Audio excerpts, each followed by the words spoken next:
Hey y'all, it's Doc Swiner. Sorry I'm a little bit late. Hopefully you all are able to see me and hear me okay. Hello to all of you who are checking in live. My husband was trying to get me up on a live feed. And you may have seen this for those of you that follow me on my personal page. You may have seen me pop up live there. And I was like, no, go to Doc Swiner. So anyway, I'm here. I'll wait a couple of moments, let you guys come on in. Excuse my voice, I'm a little bit hoarse this morning. Once you get here, say hi, who you are, where you're from, so I can know who I'm talking to. And hopefully my Saturday morning face isn't too bad. What time is it? Is it noon now? It's not morning anymore. But welcome. And for those of you all watching the replay, welcome. Thanks for joining us. So, like I said, we were trying to get set up on this live feed, broadcasting equipment that my husband has, but, it didn't work out that well. So that's why we're a couple minutes behind, but nevertheless, we are here and thank you so much for joining us. For those of you, hi, I see you guys coming on.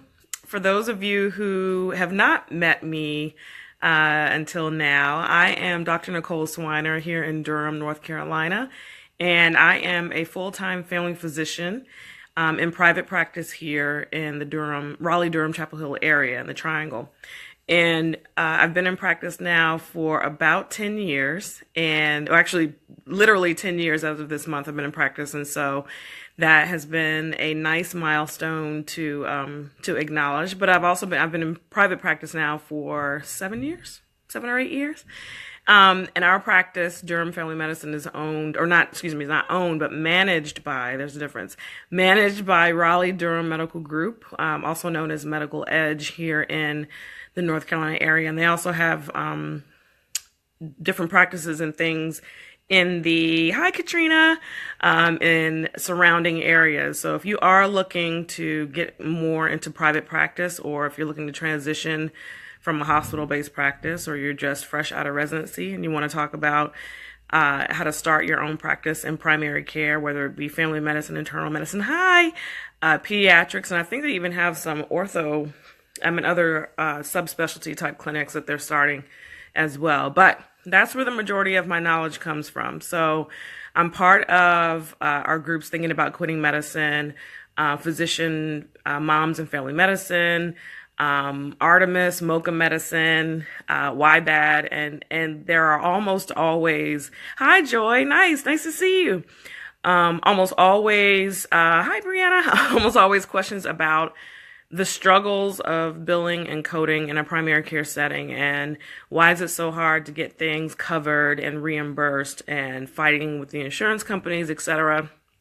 As family docs, as pediatricians, as internists, as primary care providers, we are the groundkeepers, we are the foot soldiers, we are whatever you want to call it, the jack of all trades. We are in the forefront of medicine. And for our patients, we should be the primary and first person that they come to for preventative health, to answer questions about their health in general. So we arguably work, I don't want to say more, but we work extremely hard for our own livelihood and for the health and wellness of our patients. So we deserve to be reimbursed for the work that we do, correct? Correct. And I'm just stalling a little bit as people continue to sign on. And so I'll get into the meat of what we're going to discuss in a moment. But I do this, or I answer a lot of these questions, or I make recommendations and give advice to my colleagues, because it can be very frustrating to feel like you've seen 300 patients in a month and you're making pennies, or you are essentially being taken advantage of either by the insurance companies or by your patients who come in and, they're scheduled for one thing, but they give you 5 problems that they want you to deal with and fix all in that one visit, and feel like they've paid their copay and they've paid their insurance company, and so they deserve to be treated. And they are right, but as physicians and providers, we know that we have a very limited amount of time, a very limited amount of space, and it takes a lot to get a lot of these issues taken care of. And then we either downcode because we are fearful of the audit. We don't want to get in trouble for overcoding something, but we need to be valued for the amount of work that we do. And I don't want to be fearful to charge that 99215 when I've spent 40 minutes in the room and over half of that was done on counseling. Or I have scheduled a physical, but the patient has also come in with 3 acute problems that they feel deserve attention. And they probably do. You just need to know how to code appropriately so that, number one, you don't get in trouble if you get audited. And then number 2, so that you get reimbursed for the amount of work and energy and time you put into taking good care of that patient. So I wanted to give you some tips, make life a little easier. A lot of us are in a rat race, especially if you work for a hospital system or you don't own your practice.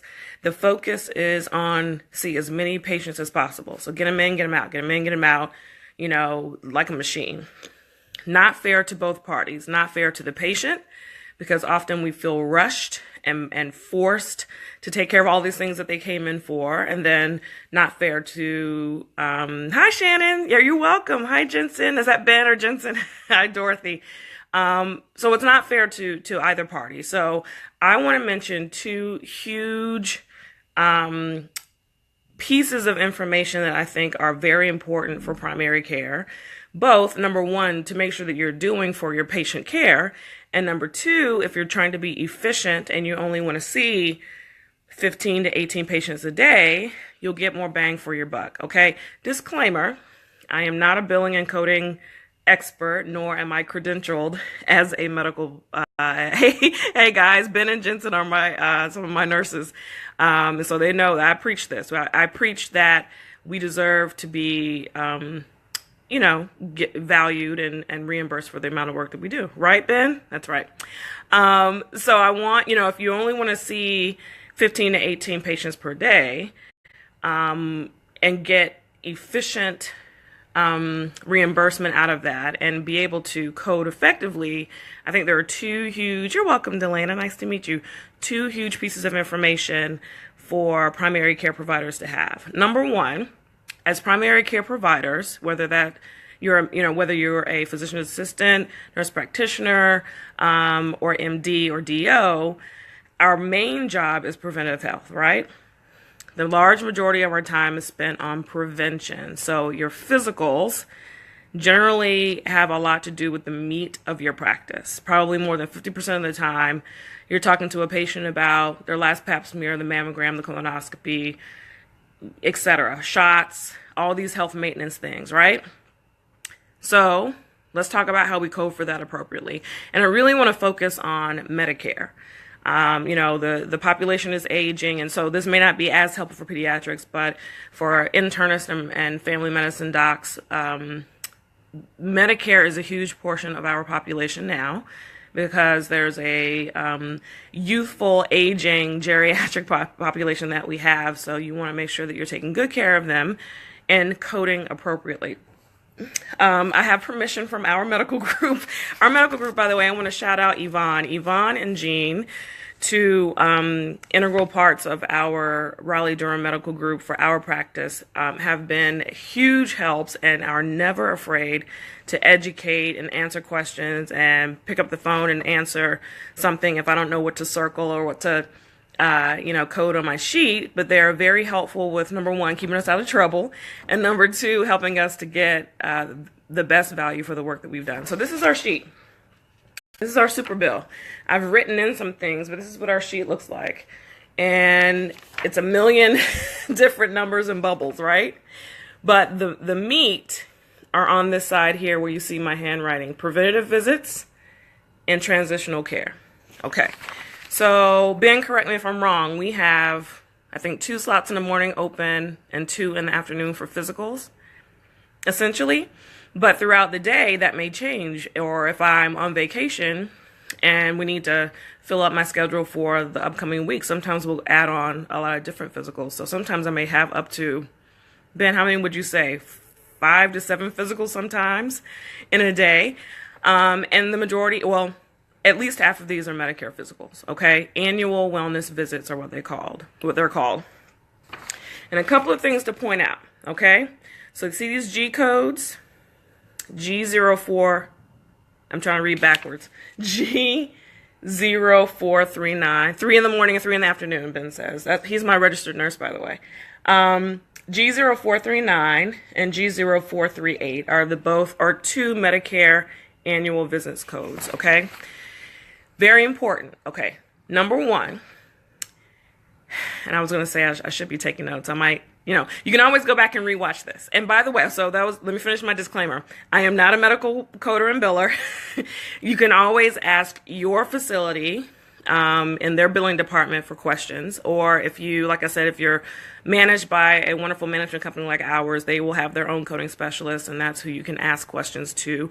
Or online, I'll get to that, Katrina. Online, you can go to the aafp.org site or the cms.gov site, and they also have quick Q&As on coding questions. So I'm not just pulling this out of the air. It's from experience, and we did some research. Okay, and by the way, I just did an audit. Had an audit of about 30 of my recent charts. I got 100%. So I'm coding and I'm documenting correctly for the most part. So, I'm trying not to give you any lies here, okay? Yes, Kate, you should be able to watch this from the beginning if you come back to the page. Katrina, for AWVs, generally 20 minutes. Quick, right? You can take a little bit of extra time if you want for those patients that you know that are a little bit more complicated and long-winded. If you have the option to, hi, Tony, to extend your visits and ask for 30 or 40 minutes for certain patients or certain AWVs, then do so. But yeah, 20 minutes for us, even though it takes longer. Okay, number one, see the difference between a G0438 and a 49. Average for G0438, which is the patient, is the first, after their welcome to Medicare visit, and that's a whole nother situation. But after, once a patient turns 65 or whenever they first sign up for Medicare, within the first 12 months, you do their welcome to Medicare physical. That's actually more highly reimbursed than their usual annual wellness visit. And we'll talk about that. Maybe we'll do this again.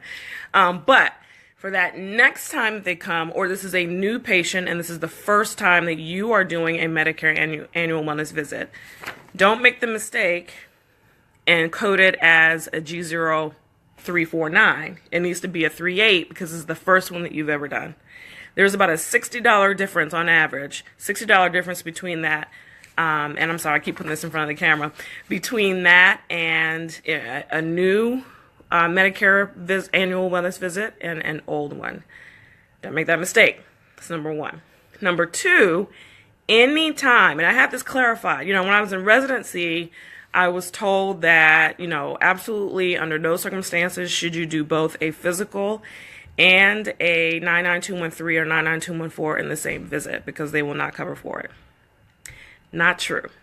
Medicare almost always, and that, has to do, or that covers the, here we have Medicare Palmetto as the main Medicare plan, but then there are Advantage plans, Blue Cross Blue Shield Medicare, Aetna Medicare, United Healthcare, Medicare. So anything that has Medicare on the end is an Advantage plan. Almost all of those during their annual wellness visits kind of expect, because a patient over 65 probably has more than one medical issue and probably has, some acute issues or some complications that they need to have reviewed, or they have medications that need to be reviewed and refilled and all that. They pretty much expect that you will be taking care of both health maintenance and acute or chronic review of their issues in that visit. So almost always you should do your health maintenance code and a modifier 25 with an acute or chronic care code. And what I mean by that is up here, code for your physical based on age, or your G0439 or 438 with a modifier 25. This is hard. This is really hard to see, and I apologize. Modifier 25. And then another for a CPT for an office visit. Because most 65-year-olds come in and have hypertension, diabetes, asthma, depression, etc. Of course, you're not going to just review when was your last mammogram, colonoscopy, let's get some labs to do shots, but you're going to ask, hey, how have your sugars been? You're going to look at their vitals and see if their blood pressure is out of control. You're going to refill that pain medicine that they take for chronic arthritis and make sure that they're not overusing, and maybe even do a urine tox screen and all that, so just for follow-up. You should be reimbursed for that time, and Medicare understands that. So almost always when you do an annual wellness visit, I don't know about OMT. Are you a DO, Dorothy? That's a good question. Off the top of my head, I would say no. I think only one modifier 25 at a time. Otherwise, if you're doing separate procedures and separate things, that'll be a different modifier. So Dorothy's asking, can you do more than one 25 modifier? Like if you're going to add in some, is that like manipulation therapy, osteopathic manipulation therapy?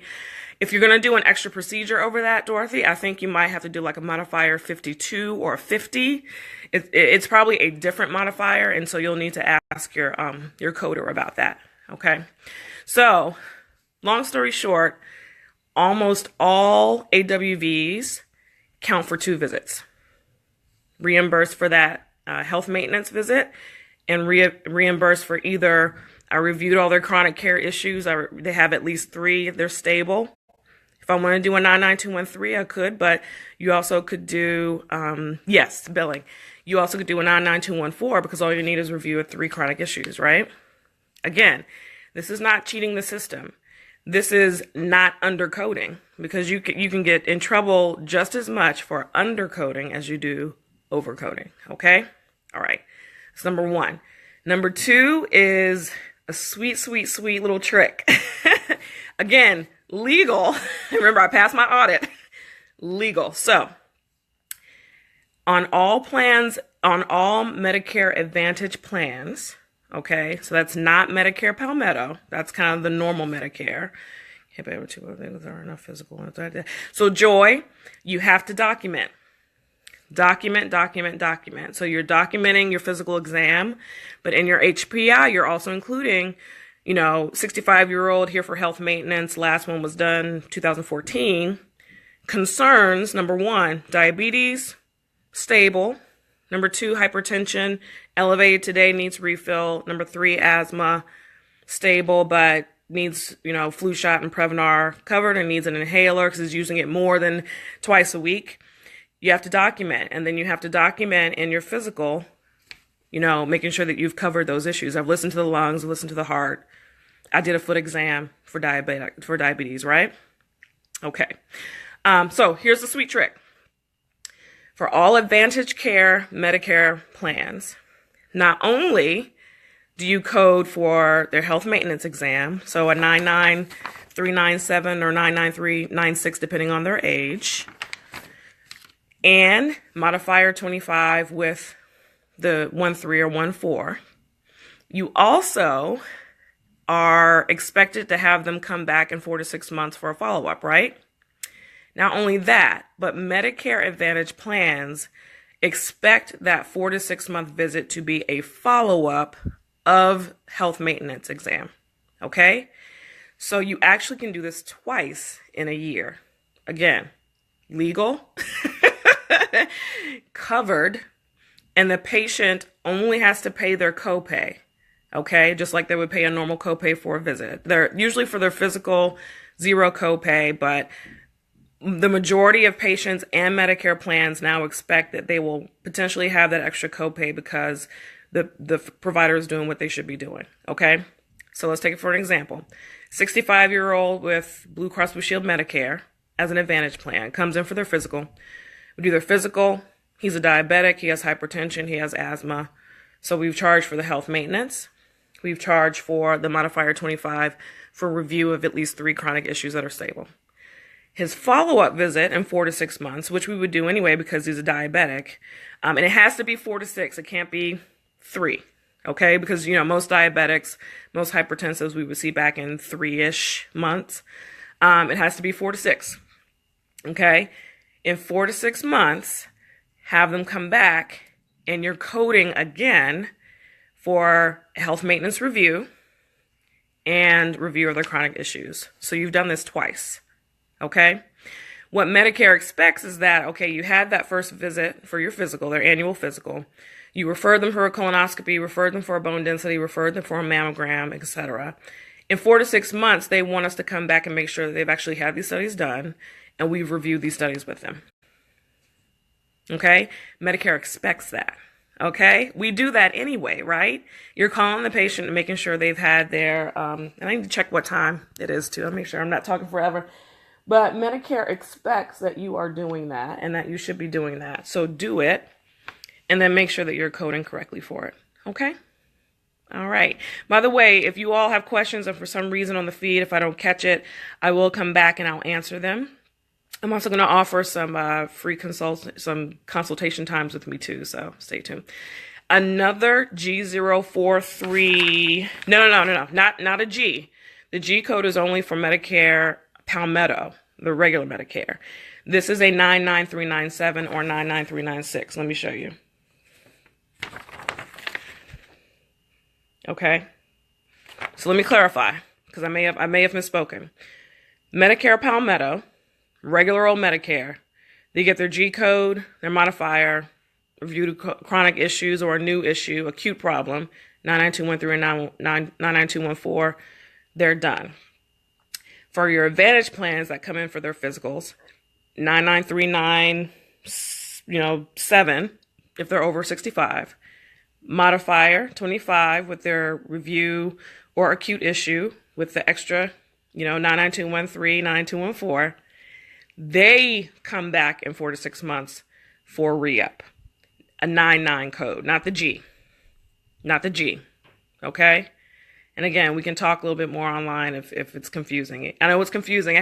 Yvonne had to come back a couple of times and review this in my head and I had to write it down, and I put it on my bulletin board right in front of my desk so I don't forget it. Okay, that's number one. We're going to move on. The second juicy piece that we do anyway, should be doing for the care of the patient and should be reimbursed for, is the hospital follow-up visit. Okay, how many times does that patient come in after a long stint, after a stroke, an MI, an amputation, after evaluation? Yes, Amina. Yes, answer to your question is yes. Jess, I may not be able to post my actual coding sheet, but I'll write down those codes that I mentioned. Okay. So how many times that, our patient over 65 goes, or a patient in general, no matter the age, goes in for a long stint with a hospitalization, maybe even rehab care. Our nurse has called and checked on them because, we saw on our hospital list that they were in the hospital. The hospital called and made a follow-up visit, et cetera, et cetera, et cetera. These are called transitional visits, transitional care visits, okay? And for Blue Cross Blue Shield and Medicaid, you cannot code for a transitional visit. It has to be a regular old 99214 or 99215. How are you doing? Let's review medical records, etc. Make sure you're okay. But for Medicare and other issues, let me make sure I'm not telling you a fib. Did I say that right? Yes. For every other insurance other than Blue Cross Blue Shield and Medicaid, you code for a transitional visit. And I'm sorry that my sheet was backwards, but you can essentially get anywhere between $160 to $230 for a follow-up visit, depending on whether you're catching them, 7 days after their discharge or within 7 to 14 days after discharge. It also depends on if it was of moderate intensity or if it was high intensity. And anything, I think, that essentially was dealing with life or death. If they went in for a fairly simple pneumonia, that it was resolved, or acute renal failure from dehydration, it was resolved, probably moderate.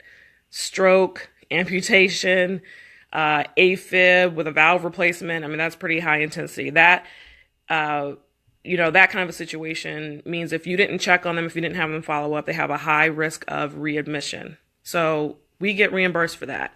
So what you have to do is you have to document. Your nurse also has to document that they've called and checked with their patient at least 24 hours after, and Ben, correct me if I'm wrong, 24 hours after discharge. Can you add modifiers to the test of cure? TOC, is that test of cure, Dorothy?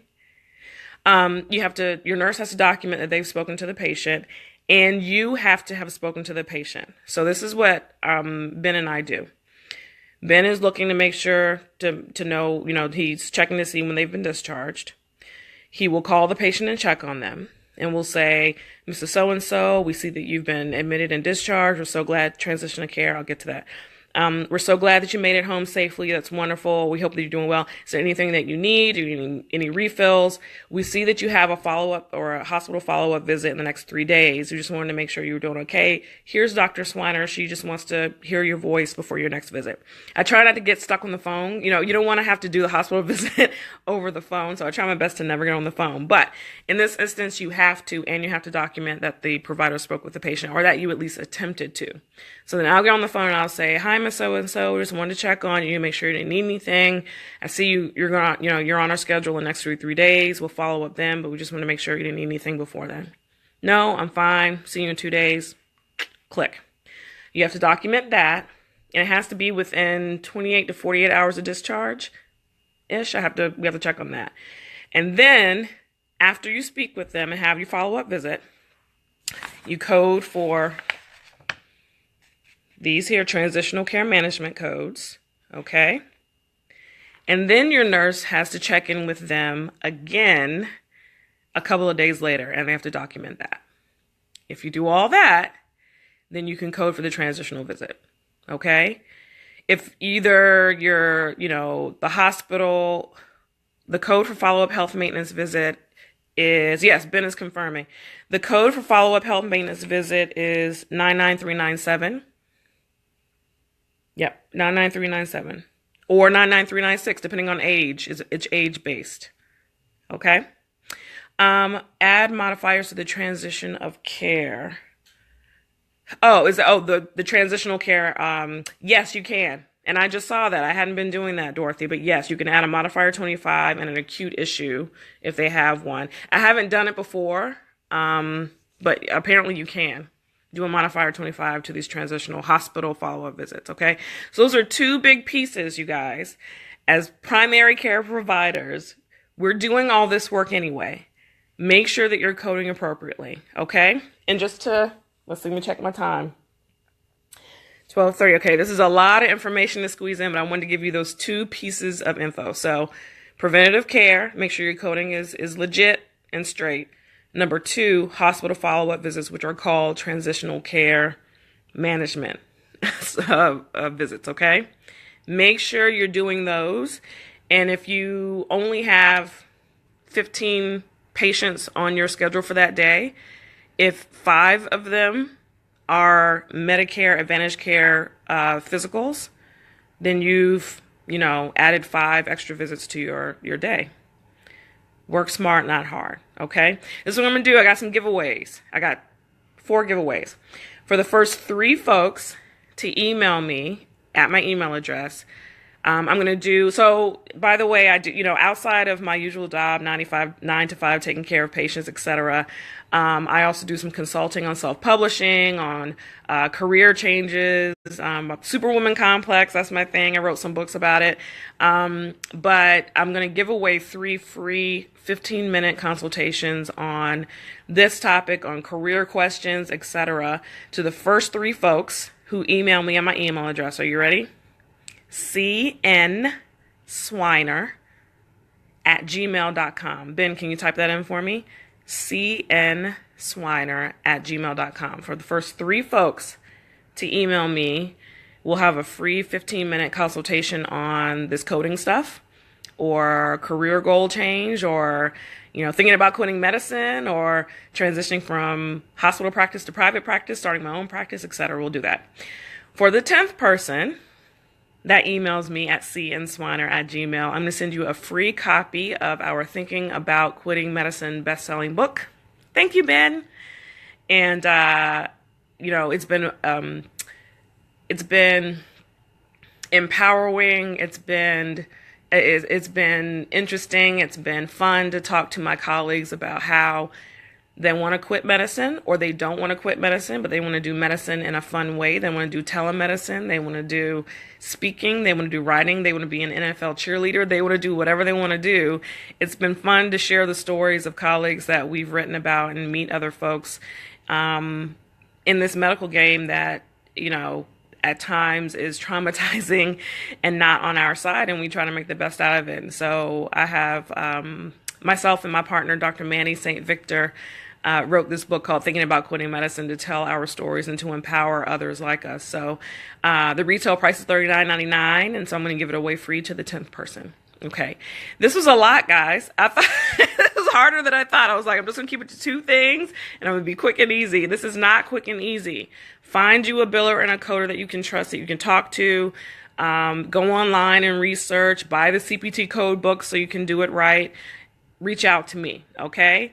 So we'll do this again. If y'all want to do this again, we'll schedule another 30 minutes and pick another topic. But it's been fun. Hopefully I didn't confuse you too much. And take good care of yourselves, okay? Have a good weekend.